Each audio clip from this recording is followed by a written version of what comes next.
Hey everyone, so this is a very quick update to the investigation from Sunday on London Real and David Icke. I'm busily working on a few other bigger pieces about kind of the wider issues, about free speech, accountability. So I don't want to end up doing like daily updates about what's going on. But the David Icke interview happened on Sunday, and I think it's worth updating what happened. And there's some really interesting stuff, quite amusing stuff actually. So if you haven't seen the investigation, go and check it out. This will help make a lot more sense. And also there's a deeper story here of sort of, we've talked on the channel before about collective intelligence, sort of networks of collective intelligence. And that they are kind of stepping up. I've been contacted by dozens of people, I'd say, since I put out the investigation, kind of online, open source, detective stuff, which is really great.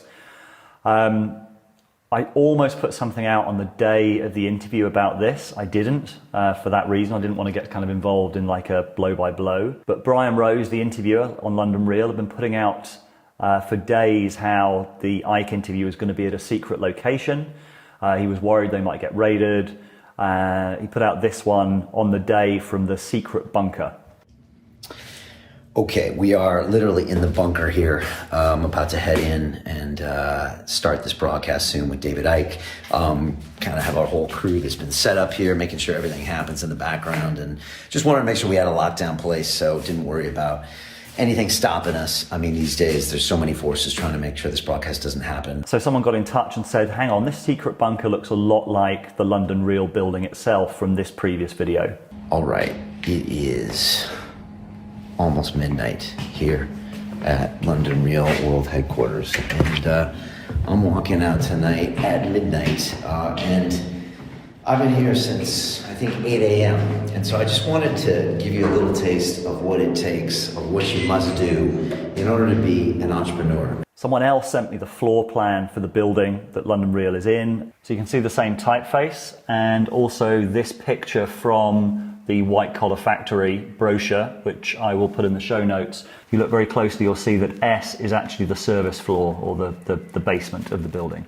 So I also want to update that in the investigation, I played a clip by someone who'd found out that the link to the independent digital freedom platform, just play the clip that shows that Brian Rose said that this was going to be independent of London Real. The point is this is a separate entity that lives on past us, that is independently funded. So we don't draw any of this money. This is set up as an independent platform. So that has nothing to do with London Real. So they discovered that when the digital freedom platform, which is inside the London Real website, was a plug-in for a film that was coming from the Daily Motion site. So for the Icke interview, it wasn't coming from Daily Motion, so I want to update on that. It seems to have been coming from a company called Decast, which is based in Silicon Valley, so it was paid for streaming.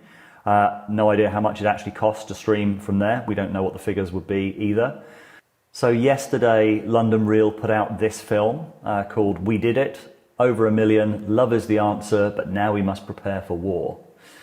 I'm going to unpack this because it shows up so many of the issues that we're dealing with at the moment in the information ecology, but also in the wider culture.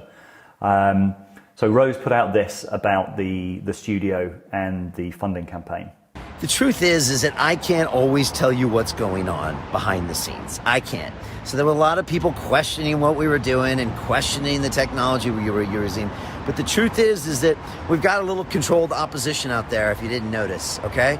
We got people come the inside that don't have our best interests. So I gotta do a little head fake every now and then. I hope you guys appreciate that. And that means sometimes pretending we're using certain tech and using other technology, pretending we're going to one studio and going to another studio. Trust me, we're doing this for your protection, all right? This is so we don't get shut down and ruin your Sunday or ruin your messaging that could ruin your life. So every now and then we're gonna do something, and I just need you to trust me, is what I'm saying, all right?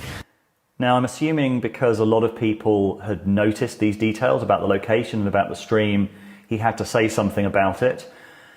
But calling it a head fake is, I think, really, it's very interesting. I'm not a lawyer, but I don't think that's a terribly smart thing to be telling people who've just given you money legally. Doesn't seem very wise to me. But we'll see what happens. But there's another really interesting angle to this that I want to focus on, I'll start by playing the clip from that film. Honestly, now is when the war starts. Now, how can love bring us war?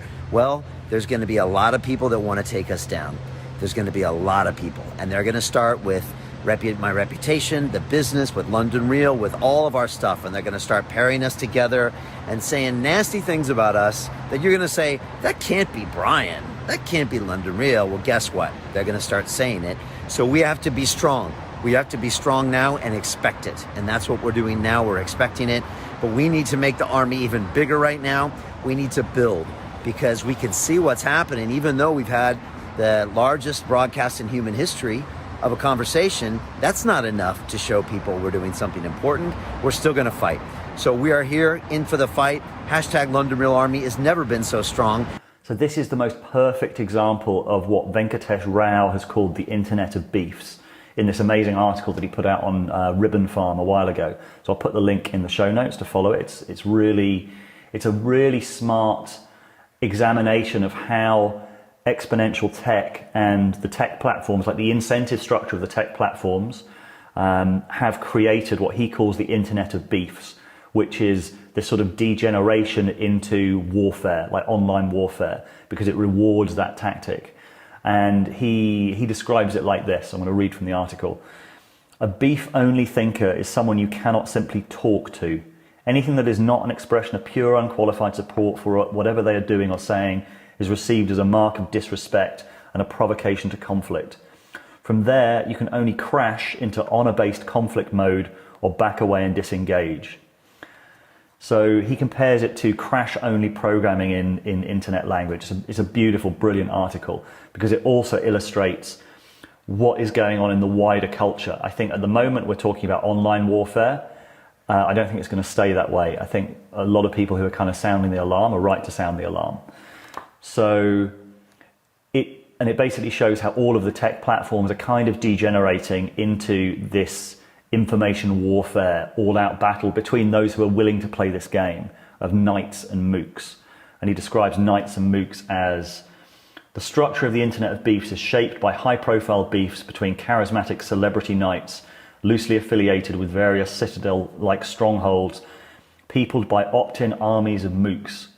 The vast majority of the energy of the conflict lies in interchangeable mooks facing off against each other, loosely along lines indicated by the knights they follow in innumerable battles that play out every minute across the Internet of Beefs. Now, high-profile examples of that, I would say Candace Owens. Have a look at her Twitter feed since the beginning of the pandemic. Very clearly playing that game, but the incentive structure rewards that game. That's the point.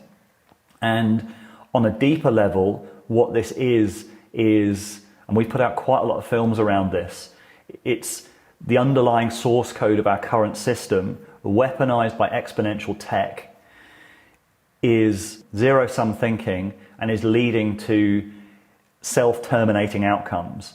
And I think this is just being accelerated by all the dynamics that the pandemic is bringing up. It's weaponizing division, it's hijacking our limbic systems, it's optimizing for engagement, which means optimizing for passion rather than reason, all of those things.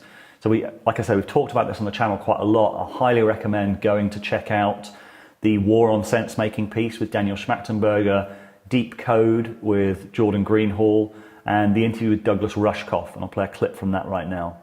We are living with technologies that are intentionally designed to make us fearful, to make us panic, to put us back into our brain stem, to avoid our higher human thinking and even our mammalian thinking. And then sometimes we're trying to connect with other people over devices that are designed to make us hate and fear the other person, designed to addict us to the tech, designed to get us to interact with non-player characters, algorithms, rather than other people. And then we wonder why we feel bad. You know, if you live in a digital haunted house that's designed by Stanford behavioral engineers to make you hate, to make you fear, what do you think's going to happen? You know, it's just, and then you grow up in it as a child. I mean, What do you think's going to happen to those brains? What do you think's going to happen to those hearts? Also check out Tristan Harris, who used to work at Google. He's got a TED Talk. He's kind of known now as the conscience of Silicon Valley because he has sort of been sounding the alarm for a while. So this sort of deeper question of how all of the most pathological forces of game A, like the present underlying source code of the system, are being accelerated under the impact of the pandemic is what I'm going to unpack properly in the next film. I don't see a good outcome for it. I think it's worse in America. I think we have some, especially in the information warfare space, I think we're in a slightly better position in the UK. I'll try and unpack why I think that is as well, because I think that's worth understanding. But the bigger question, and there's other questions I'll unpack as well, sort of some of the other criticisms of the investigation, it's like how we hold each other accountable without getting dragged into this same internet of beefs, zero-sum dynamic. So this kind of idea that we used to have, this idea of the Dunbar number. So the Dunbar number is 150 people in tribes, and Robin Dunbar at the University of Oxford basically found that usually groups would start to fractionate and divide when they got to 150 people. Looked through history, and that was basically the optimum tribal number. And the reason for that is, or one of the main reasons, is that they've become self-policing. Through gossip and through conversation about each other, you didn't create niches for sociopathic behavior to thrive, because you would be able to hold 150 people is about as many as you can personally know, and then be able to compute all of the different relationships between those people. So there's if you think about it, with the number of people, you get this sort of exponential linkage number of people. So it's not just knowing that many faces, it's also knowing all of the relationships between them. So you would have a self-policing system within the Dunbar number. As soon as we scaled our society up beyond that, what Jordan Hall has called the Blue Church, again, watch the Deep Code documentary to kind of understand his frame, which I think is the best, most interesting, most useful frame for understanding what we're going through. As soon as you scale that out, what you end up doing is creating niches for sociopathic behavior, and you actually start rewarding that sociopathic behavior. That's the worst thing, is that you've basically created a society that rewards screwing other people over, that actually writes it into the source code of the companies. As soon as you say, no, your role is only to maximize profit for your shareholders, you have no moral obligations to anyone else, that's, for me, the big picture situation that we're in right now, and that seems to be accelerating under the impact of the pandemic. So yeah, lots of other things to talk about in future films that I'm working on now, including the big question about the information ecology. I'm sort of putting out my take on it, specifically focused around Brian Rose, London Real, David Icke, because I think that's I think it's the most fascinating example of free speech, responsibilities, tech platforms, heavy-handed censorship, continuing and making the problem worse. But what could a system of accountability look like for the digital age? I don't know what that means. I don't know what that looks like. So we'll explore that in future films, and I'll talk to other people and see what they think. So, see you soon. Rebel Wisdom was set up to make sense of the world at a deeper level than the mainstream media. It was built for these times of crisis and change, which is why we want to do what we can to meet the challenge of the times. More films, and also for our Rebel Wisdom members, weekly sense-making calls with our amazing interviewees. And also, we're introducing the Wisdom Gym, a place to practice some of the skills that we've talked about on the channel. Thanks for watching, and see you soon.